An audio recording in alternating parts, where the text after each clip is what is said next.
What is up, guys? Peter Cole here. So, a little chilly and windy outside. Typically, I do my what's in the bag videos outside, but it's a little cold and windy, so I'm going to do it a little differently today.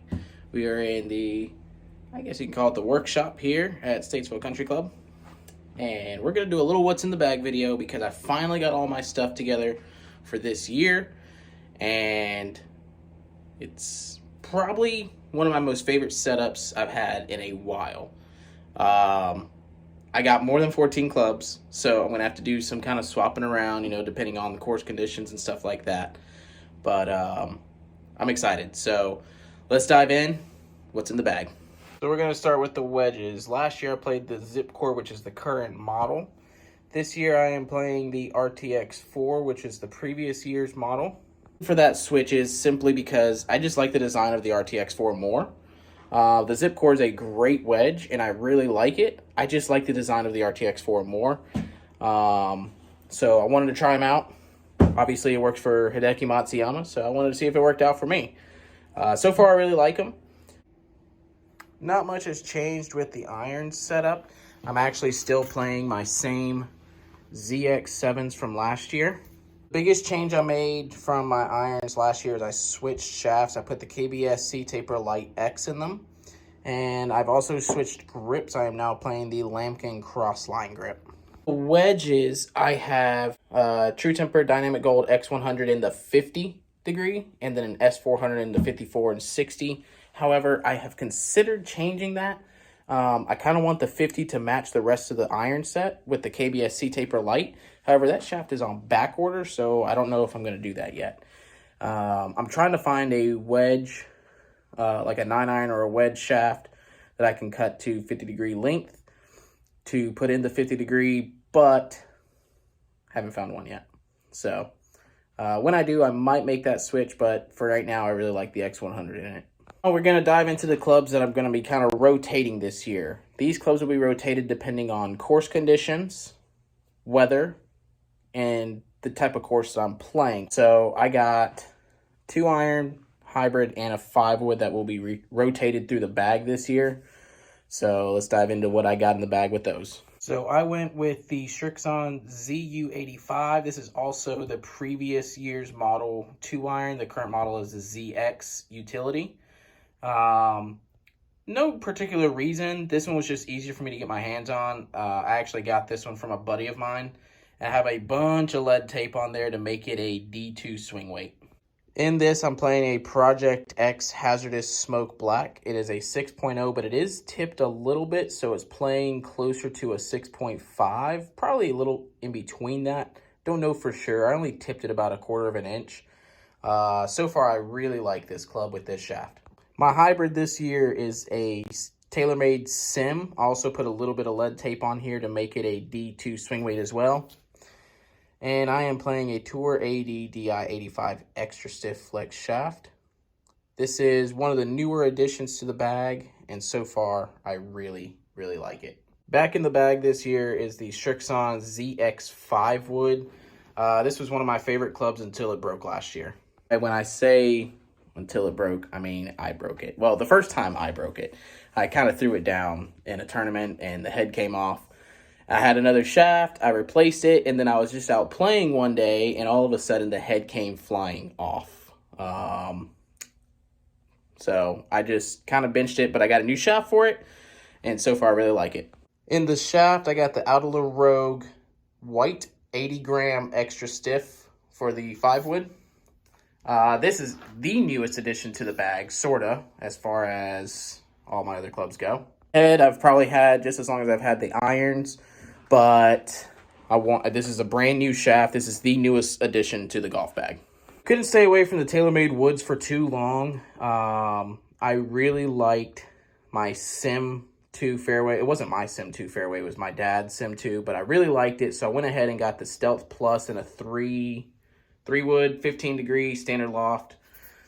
And I have the Outlaw Rogue Silver in a 70-gram Extra Stiff Flex shaft. I've always really loved TaylorMade woods, which is why I went back. So I'm pretty much playing Srixon Cleveland everything except for obviously the hybrid that you saw. and then obviously the 3-wood, and now we're going to dive into what driver I'm playing this year. Surprise, surprise, I got the Stealth Plus in an 8-degree. I love that red face. This thing is one of the best drivers that I have ever played. And I got the Out of the Rogue Silver 60-gram extra stiff somewhere over there. It says that right there. 60-gram extra stiff flex shaft. Back in like 2018, 2019, when I was playing all TaylorMade, I had the M4 driver and 3-wood and stuff like that. I played the Out of the Rogue shaft in those, the silver, and I loved them. I don't know why I ever got away from them, honestly. It's one of the best shafts I've ever played, so I went back to the Rogue silver shaft, and I love it. The only reason I went with the white and the 5-wood is because I could not find the silver in an 80-gram extra stiff. I found the white, which is okay because it's in the 5-wood, so I don't really mind it that much. I really like that shaft, and I really like the setup that I got in the woods right now. So I got 2 putters this year that I'm also going to be kind of rotating. I don't know which one's going to be my gamer yet. And before you say anything, yes, I know I took the weights out of the putter. I'll explain why in just a second. So this is my Cleveland Huntington Beach Soft 4 from last year that I played. The only difference is I did get away from my Ping Blackout grip, and I put the Lambkin Deep Etched grip on these. Mainly because I just wanted a little different feel, and I really like this grip. I like the way this feels. Did add a weight in here. I'm going to get into that in just a second. I am not a fan of heavy putters. So before I dive into the weights being out of that Odyssey putter, I don't like a heavy putter. So the reason I like this Cleveland so much is because there's no weights on it, right? So I can add lead tape to the bottom of it if I want to. I could take the lead tape off if I think it's too heavy.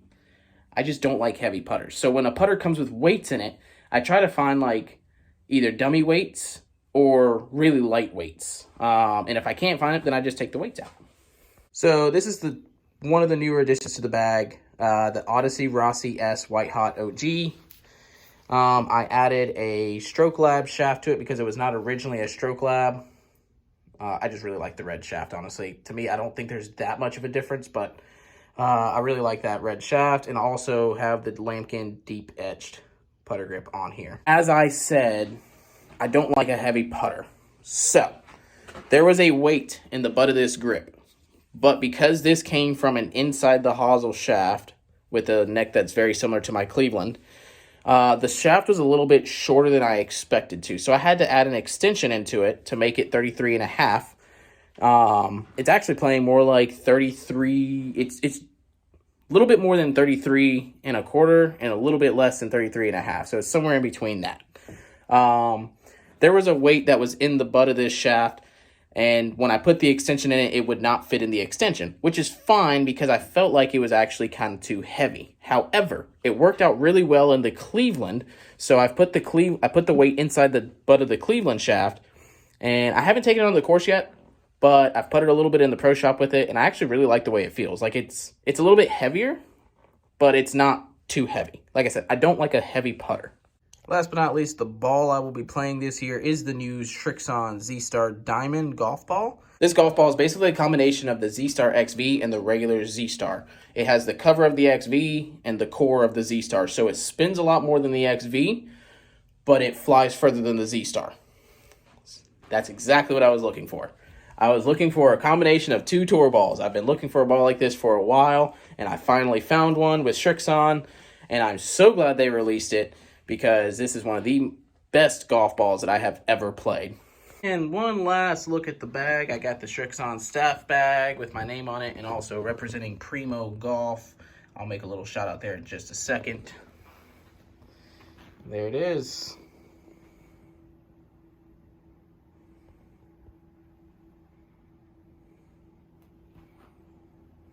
Speaking of Primo Golf, they make the best golf joggers in the game. All right, they're the most affordable and the most comfortable.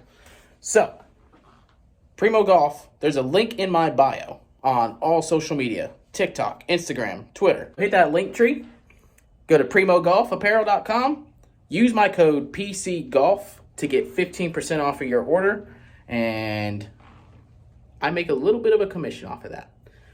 Those commissions help me go through the PGA. as you know, I'm an assistant golf pro in the golf business. I work at Statesville Country Club now, and I am in the process of doing the PGA stuff, right? I've just passed my qualifying level. I'm getting ready to register for level 1, but it is super expensive, right? So I'm about to drop like $839 to register for level 1, and that's not including the $750 seminar that I have to pay for. There is an off chance that level 2 and level 3 might be paid for, but level 1 is not paid for. I have to pay for level 1 out of pocket. So every little bit helps. I did really good my first month, and it helped me get it to the qualifying level. Qualifying level was actually really cheap, though. It was only like $200. But level 1 is very expensive. It's the most expensive level out of all of them. Altogether, it's a little over $1,300. So every little bit helps. If you're into joggers, even if you're not into joggers, they make other stuff. They got shirts, they got shorts, they got a towel, they got hats. If you're not into joggers, that's fine. They got other stuff for you. You can even get a gift card, right? So every little bit helps. Use that code PCGolf at primogolfapparel.com, using the link in my bio to get to primogolfapparel.com. PC Golf gets you 15% off your order. I get a little bit of a commission, and like I said, those little commissions help me pay for the PGA. I am not spending that money. That money is strictly going to PGA. It is going towards my PGA funds. So, be much appreciated if you use that code. That is it for the what's in the bag. I do have a walking bag, but I'm about to get it embroidered, so I don't have it with me right now. So, not that it really matters what the bag looks like. You care what's inside the bag. Oh, I forgot one thing. Inside the bag are a couple things. First of all, we got tees and an extra golf ball, a tool for my driver and 3-wood, some Tylenol, and a nifty little putting mirror. So, this helps me with my putting, obviously. And now that is it for the what's in the bag for 2022. I am super excited about this year. I got the U.S. Open qualifier coming up again. I played at River Landing last year. I had one of the biggest mental blocks of my career, back-to-back weeks on the same hole. It was like the same mental block. It's crazy. I don't know what it is about that hole, but I'm coming for it this year. So, 2022, what's in the bag? I don't know what tournaments I'm going to be playing in this year. I'm going to be doing more section events than I am mini tour events. So, be on the lookout for that. If you follow me on social media, then you'll see all about where I'm playing. And if you don't, then go ahead and follow me on these social media sites: TikTok, Twitter, and Instagram. I'm really big on TikTok now, which is why I haven't been recording a whole lot on YouTube, because I've been doing more TikTok recently. It's just a lot easier, honestly. It's a lot easier than doing a full video and then going through the editing process and then putting it up on YouTube and getting like 10 views. So, if you enjoy my videos, there's a lot of golf content out there on TikTok right now that I've been putting out. I've been doing some daily course vlogs where I go out and play a hole. And it's just, to me, it's just a lot easier. It's a lot quicker. I got an almost 2-year-old at home, so TikTok's been a lot easier for me. But I figured I'd throw this what's in the bag video for you on YouTube. I promise I'll try and get some more videos in soon. I've been having some camera issues. I got this nice little fancy camera, and then the mic port quit working on it, so there's no mic works on it. Even the mic that came with it won't work on it. So I'm working on getting a new camera. I'm working on getting some new mics, and then hopefully I can start recording again. Thanks for watching, guys. This has been 2022 What's in the Bag. Smash that like button, hit that subscribe button, and we'll see you soon.